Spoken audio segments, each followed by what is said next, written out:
I'm Jeff Murphy from Boston University Alumni Relations, and I'm your host for an interview series showcasing the career paths of our most interesting and accomplished alumni.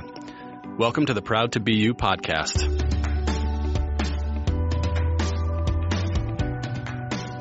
My guest today is Anthony Harrison, the Director of Corporate Media Relations at Facebook. Anthony graduated from the College of Communication in the class of 1981, and since then has become a living, breathing PR Swiss Army knife. He joined the team at Facebook after working in senior roles at some of America's best-known brands, including Starbucks, Microsoft, and more. We spoke about his dynamic journey and the ways in which he is using his career to further the cause of diversity and inclusion wherever he goes. Anthony, it's a pleasure to chat with you today. Thanks so much for being here. If we could, I'd like to start out chronologically, and if you could tell me a little bit about where you grew up and sort of lead into how you found yourself at Boston University for your university experience. Absolutely. So I grew up in Jamaica, Queens, in New York. And the funny story is I actually decided to go to BU because I wanted to get away from New Yorkers, which is kind of humorous since when I was an undergraduate, I think 1/3 of the student body was from the tri-state area, New York, New Jersey, and Connecticut. So I didn't quite achieve my goal, but I did get exposed to folks from other parts of the country, which is what I really wanted by going to an urban university like BU. So what was it that brought you to BU? Did you know specifically that you wanted to go to Comm, that you wanted to be a PR person for your career? Not at all. I just wanted to get out of New York. I wanted to go to a big school that was in the city and just have an opportunity to sort of figure out what I wanted to learn and study and what I wanted to do with my life. It was after I was at BU for a year that I started to look around. I entered as a general undeclared liberal arts major, and I started to look around at opportunities because there were so many different colleges at BU, and eventually landed on the communication school because I think my core skill is writing. And so the communication school offered me lots of different avenues to sort of explore what I could do with an interest and a talent for writing in communication. So I dabbled in journalism, I dabbled in advertising copywriting, and finally landed on public relations. So you just mentioned something really interesting, and in chatting with alumni, I think people struggle sometimes their whole lives to identify what their core skills are. And you said fairly early on that you knew your core skill was writing. Had you always just known, or was it something that you had to really kind of figure out? I was very fortunate both in grammar school and high school to have teachers that recognized I was a strong writer and really sort of encouraged that. And writing was a way for me to sort of escape and create different worlds. So I used to write stories and featuring my friends as the main characters on these various adventures. So I've always enjoyed writing, and it's always been nurtured by teachers along the way. I have two questions for you about your BU experience. The first one, I'd like to hear a little bit about your life outside of the classroom. Where did you live? What places did you like to hang out? Where would we have found you studying during that time? What are the places that you remember as being iconic on campus? Ooh, I probably wasn't as hard a studier as I should be, if I'm honest, but I lived in Danielson Hall, which was the far east end of campus on Beacon Street down by Mass Ave. What was so great about it was that it was our dorm. There were some MIT frat houses, and there were some Emerson College dorms. So it was this kind of little enclave of folks from different schools. So it was kind of the best of both worlds of being in a BU dorm, but also interacting with people from other schools, which was one of the great things about going to school in Boston. Danielson didn't have a cafeteria, so I ate at Miles Standish. which was, again, just an amazing and fun experience. Interesting side note, my work-study job my freshman year was working in the dish room of the cafeteria. I wouldn't wish that on anybody, because the way food comes in from students after dinner is not necessarily the prettiest sight. But because we were on East Campus, or what was East Campus then, we pretty much stuck to ourselves. So most of the times you would have found me in the study rooms at the dorm, studying with my friends, even though none of them were in communications. Actually, one of my roommates was, but everybody else was in different disciplines. So we would study in one of the study rooms. So I didn't study at the union or the library unless it was like for an exam. So most of my studying was happening either in my room or in one of the study rooms at my dorm. And tell me more about your academic experience here. Are there classes, once you found yourself at Comm and started to drill down on the thing that you decided you wanted to spend your time on, are there classes that really stood out to you, professors that you remember as having a profound impact on your experience? Absolutely.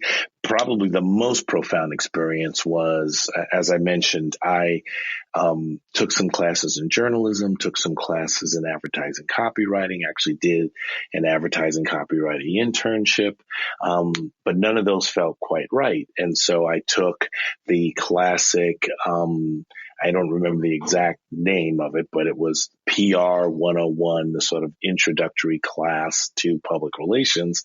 And it was taught by the infamous Jerry Powers. And everyone who has gone to Comm when Jerry was there knows Jerry, and he had quite the shtick and quite the big personality. And I absolutely fell in love with public relations because of that class and because of Jerry. Jerry ended up becoming a friend and a mentor throughout my career, continues to be a friend and mentor. And has always been someone that I've been able to go to throughout my career for counsel and advice. So that first PR class was super big.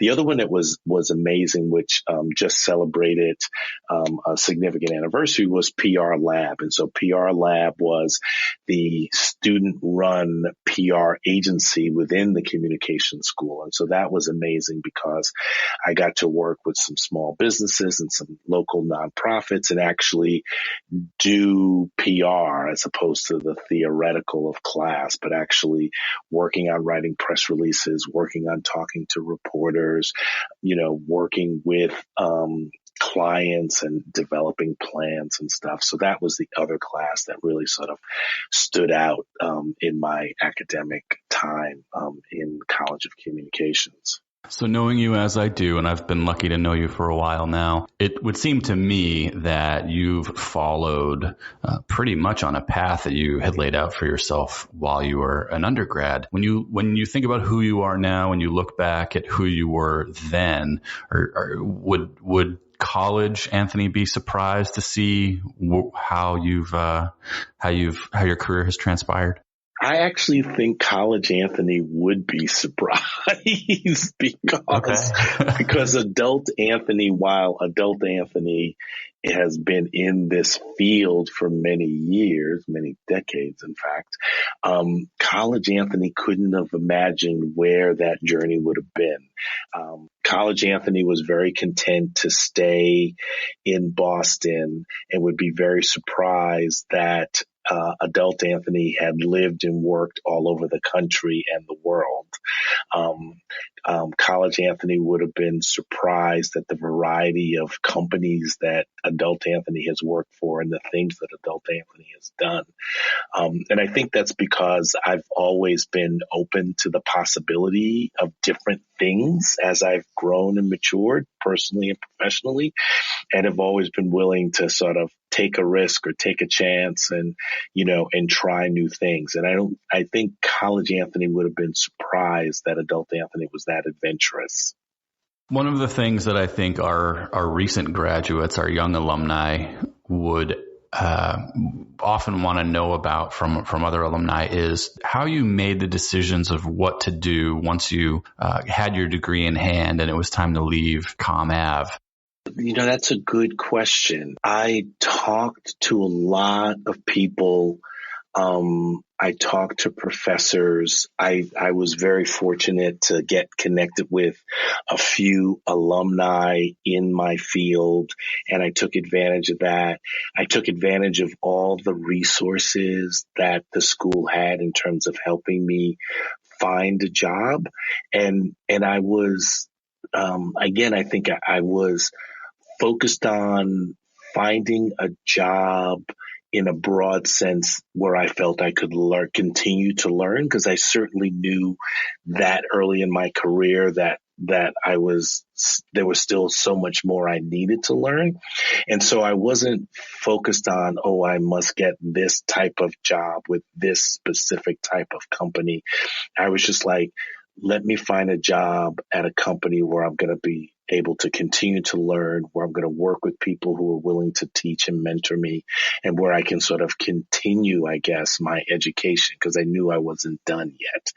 And I truly tapped into all of the available resources to me as a graduating senior. So what were some of those first jobs? I know that you eventually ended up opening up your own firm, but tell us a little bit about that sort of first couple of years of your career before deciding to open your own shop, and the kind of jobs you had and the skills you gained. Yeah, the very first job was with a company that's no longer around, Digital Equipment Corporation, as a technical writer.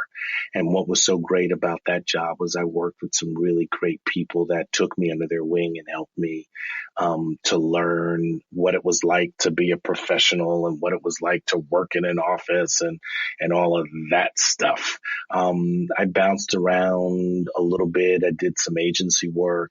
And then the first really what I think of as significant job was working for what was at the time the local telephone company, New England Telephone, that eventually became 9X and now Verizon. And that was amazing because I was able to sort of move around within the communications department, have a variety of opportunities and jobs and responsibilities, and really sort of hone my craft, figure out what I was good at, figure out what I liked, move up in the organization and get promoted, relocate with the organization, leave Boston and go to New York to headquarters. And so it was, after sort of bopping around the first couple of years, it was someplace where I did grow professionally and mature professionally. And it really sort of laid the foundation for where my career went from there.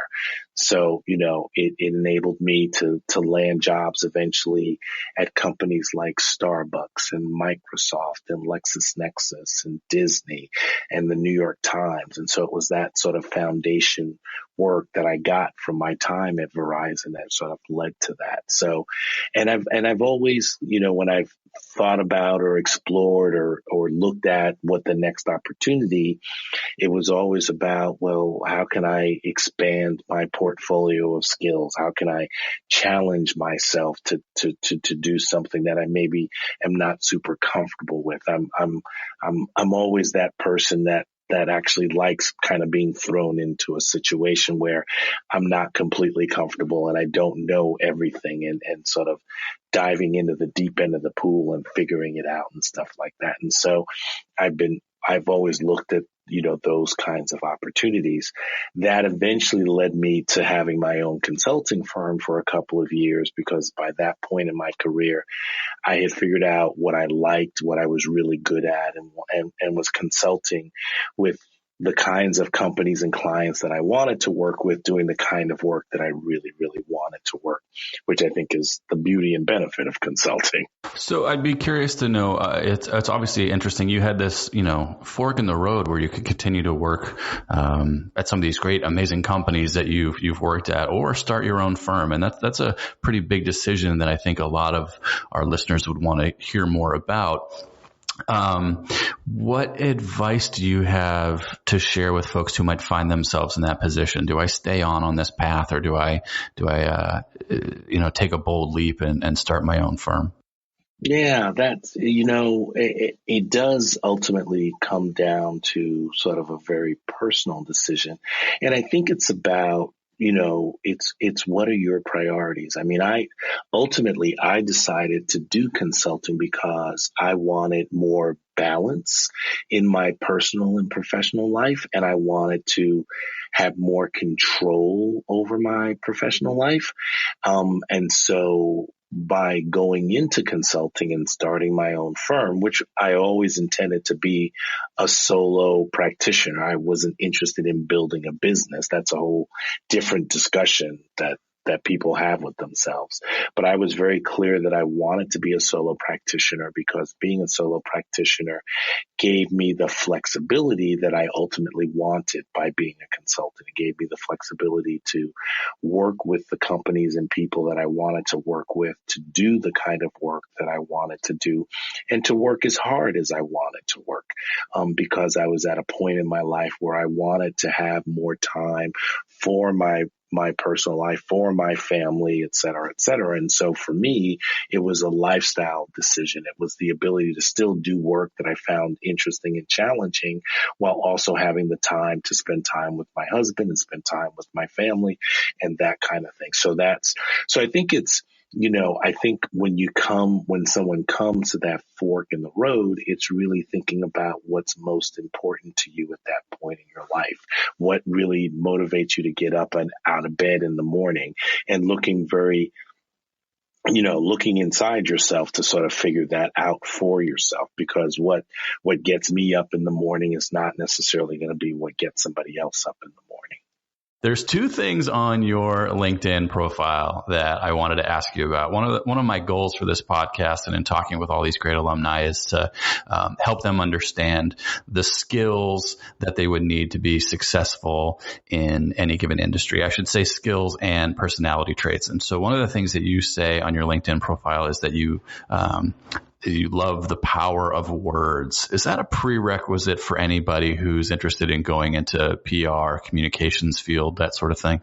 I do think it is. I think it's important to love storytelling. I think at the core of communications, it's about telling stories.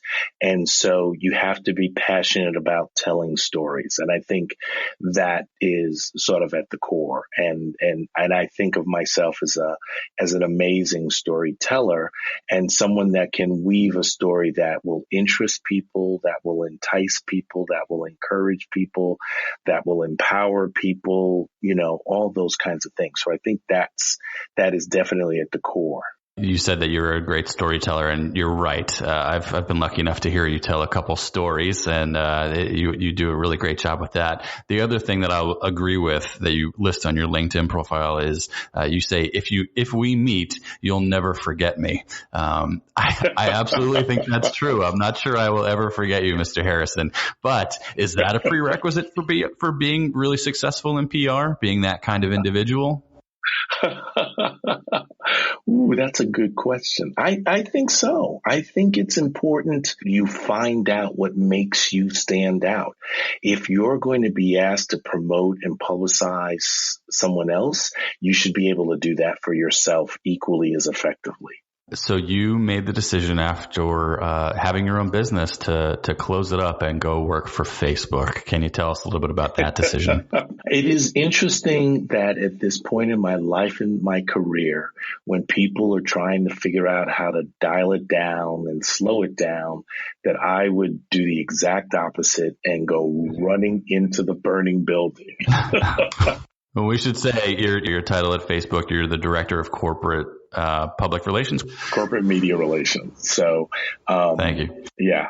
And so interesting time to be at that company. Yeah. And that was ultimately what attracted me. I mean, to work for this company in communications at this point in time is just the ultimate challenge and the ultimate opportunity. And I just couldn't pass that up. What do people, knowing that given your role at Facebook, what would the general outsider misunderstand about what your role is in the company? They might not understand what media relations is. They might not understand, that we as a company regularly talk to all kinds of reporters to help them understand who we are and what we're doing. Not just around the crises, but also around the really good things that the company does in terms of bringing people together and building community and stuff like that. So it's important for any company to be engaged in telling its story. And so I'm part of a team that helps tell Facebook's story. I could see where you might say that PR has been your calling, but is this role at Facebook the perfect job for you? You know what I would tell you? I think it's the perfect job for me right now, because I think throughout my career, what I've needed from a job or what I could give to a job or what I could get from a job has changed. And I absolutely feel like this is the perfect job for me right now. I'm working with some of the brightest people I've ever worked with. I'm trying to solve and communicate around some of the most complicated issues that are there in the world today. It's pushing me to bring my A game every day, which I love, and pushing me to up my game. Which I think at this point in my career, the fact that I can be challenged and pushed and continuing to learn is super exciting. I know that in the time that I've known you, you've really made yourself available to other alumni, to students who might aspire to work or to have the kind of career that you've had. Can you just sort of share with us, what are those lessons that you have passed on to others? What's the advice that you can give to anybody who says, Anthony, I'd really love to do what you do someday? I go back to something I said earlier, which is be open to the possibility, do things that scare you. Don't be afraid to take a chance, and don't be afraid to fail, because failure brings real growth. And continue to look inside and know yourself at every step of the way as you grow and you evolve as a person and as a professional. Take in all that data, process all that data, ask for feedback, ask people what they think. I do my best thinking in conversations with people. I'm not someone that goes off into a room and sorts things out, by myself. I'm much more likely to come up with a solution or a decision from a conversation, whether it's informally or formally, because I'm always taking in what other people think, what their perspective is, what they bring to the table to help me sort of figure out what's the best thing. It's admittedly been a few years since your undergrad experience at BU, but I know that BU has remained a part of your life. You have been a really valuable member, a leadership volunteer for the BU Alumni Council, doing some great work for us there. Can you talk a little bit about why you've decided to stay engaged with BU for your whole life? Well, I absolutely had a great educational and undergraduate experience at BU. I absolutely believe my training at BU and my education at BU is a key component to why I am successful today, the foundation things I learned there. And I also really was very fortunate early in my career and throughout my career to benefit from people who gave their time and advice and mentoring. And the only thing they all consistently asked was that when I was in a position to do that I would do the same thing, that I would always make time to help other people in their careers. And I feel like the work I get to do at BU, I get to do it on a larger scale as opposed to the one-to-one kind of coaching, mentoring kind of thing, to have a larger impact, a broader impact. Well, you've certainly given me a lot of your time, and I've really appreciated chatting with you today.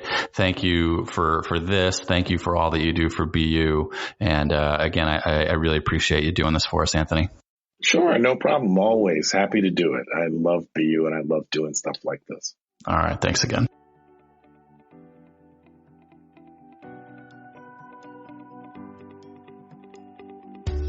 My thanks once again to Anthony Harrison for sitting down with me on the podcast. He's an amazing advocate for BU, and personally, I feel very lucky to have gotten to know him as he's been a member of the BU Alumni Council. If you're interested in connecting with Anthony yourself, you can find him on the BU Career Advisory Network. Visit bu.edu/alumni/can. I also encourage everybody to read a recent profile of Anthony on BU Today called Diversifying Silicon Valley. You can find a link for the article in the show notes of this episode. Thanks again for listening to the Proud to Be You podcast. If you like what we're doing, please be sure to subscribe, rate, and review Proud to Be You wherever you download your episodes. I'm Jeff Murphy, and no matter where your path takes you, be proud to be you. The Proud to Be You podcast is produced by Boston University Alumni Relations. Our theme is from Jump and APM Music. To learn more about Proud to Be You, visit bu.edu/alumni/podcast.